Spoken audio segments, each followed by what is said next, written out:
Dan untuk mengetahui perkembangan kasus penganiayaan oleh anak ketua DPRD Ambon, sudah bergabung bersama kami Kabid Humas Polda Maluku, Kombes Pol Muhammad Rum Oho Irat. Selamat sore, Pak Rum.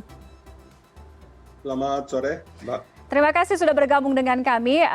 Pak Rum, terkait dengan pengembangan kasus ini, apakah bisa dikonfirmasi pelaku melakukan penganiayaan ini seorang diri atau dibantu oleh teman?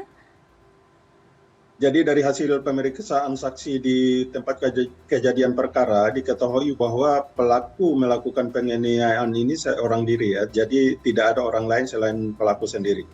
Oke, sampai dengan hari ini setelah ditahan, pengembangan kasusnya seperti apa, termasuk pengembangan pasal lain yang bisa saja disangkakan pada tersangka? Jadi perlu kami informasikan bahwa korban merupakan pelajar Madrasah Aliyah. Namun demikian dari hasil dokumen kependudukan yang kami dapatkan dari keluarga korban menunjukkan bahwa korban ini lahir pada tanggal 8 Mei tahun 2005. Dengan demikian korban bukan merupakan anak di bawah umur tetapi berusia sudah di atas 18 tahun. Sehingga pasal yang kami kenakan ke pelaku adalah pasal penganiayaan yang mengakibatkan korban meninggal dunia.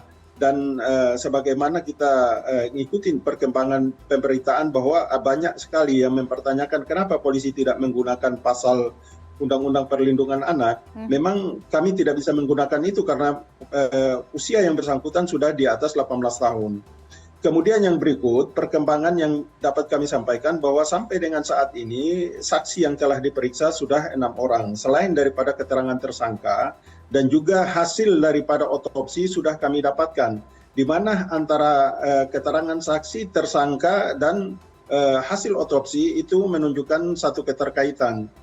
Sehingga kami sudah mentersangkakan pelaku dengan pasal yang tadi kami sebutkan, yaitu pasal 351 ayat 3 KUHP terkait dengan penganiayaan mengakibatkan korban meninggal dunia dengan ancaman 7 tahun penjara. Namun demikian masih dilakukan pengembangan dan apabila ditemukan ada perbuatan ada unsur-unsur pasal lain yang dapat dikenakan kepada tersangka, maka sudah barang tentu kami akan kenakan juga pasal-pasal lain tersebut.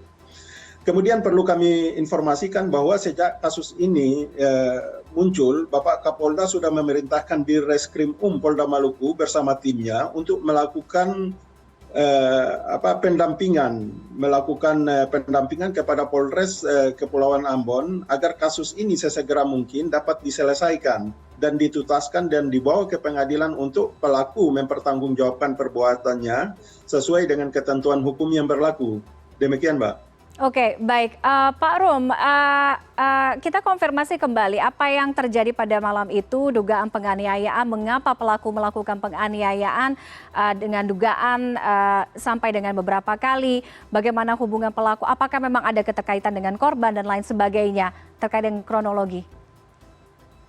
Jadi sebelumnya antara pelaku dengan korban ini saling tidak mengenal. Kemudian malam kejadian yaitu hari Minggu tanggal 30 Juli sekitar pukul 21.00 ketika korban berboncengan dengan kawannya memasuki satu kompleks yang disebut dengan Talake. Ketika melalui masuk itu sepeda motor yang dikendarai oleh korban hampir bersenggolan dengan pelaku. Ini yang membuat pelaku merasa tersinggung sehingga pelaku mengikuti sepeda motor yang dikendarai oleh korban dan temannya. Sesampainya di tempat kejadian, pelaku kemudian melakukan penganiayaan dengan cara memukul kepala korban sebanyak 3 kali, di mana pada saat itu korban sementara menggunakan helm. Akibat pukulan tersebut, korban kemudian pingsan di atas motor, di stang motor, kemudian oleh keluarga korban dibawa ke rumah sakit, dan sesampainya di rumah sakit, korban dinyatakan telah meninggal dunia oleh dokter rumah sakit. Seketika 1 jam kemudian, aparat dari Polres Ambon juga sudah berhasil melakukan penangkapan terhadap pelaku dan ditahan di Polres Pulau Ambon, rutan Polres Pulau Ambon sampai dengan saat ini, Mbak. Oke, artinya pada saat kejadian pelaku langsung melarikan diri dan yang membawa atau menolong korban adalah warga yang ada di sekitar kejadian ya, Pak Rum?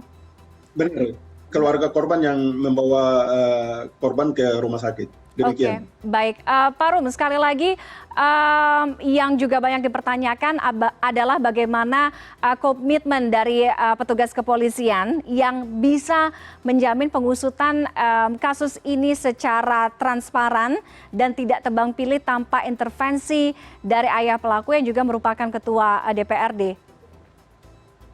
Jadi untuk ketua DPRD itu adalah ibu daripada pelaku, dan Ibu. perlu kami informasikan, kami sampaikan bahwa sejak kasus ini pertama kali muncul, itu Bapak Kapolda sudah memerintahkan Dirkrimum untuk melakukan pendampingan agar kasus ini dibuka secara terang benderang. Sudah barang tentu siapapun yang kami tidak melihat siapa orang tua daripada pelaku, siapa keluarga daripada pelaku.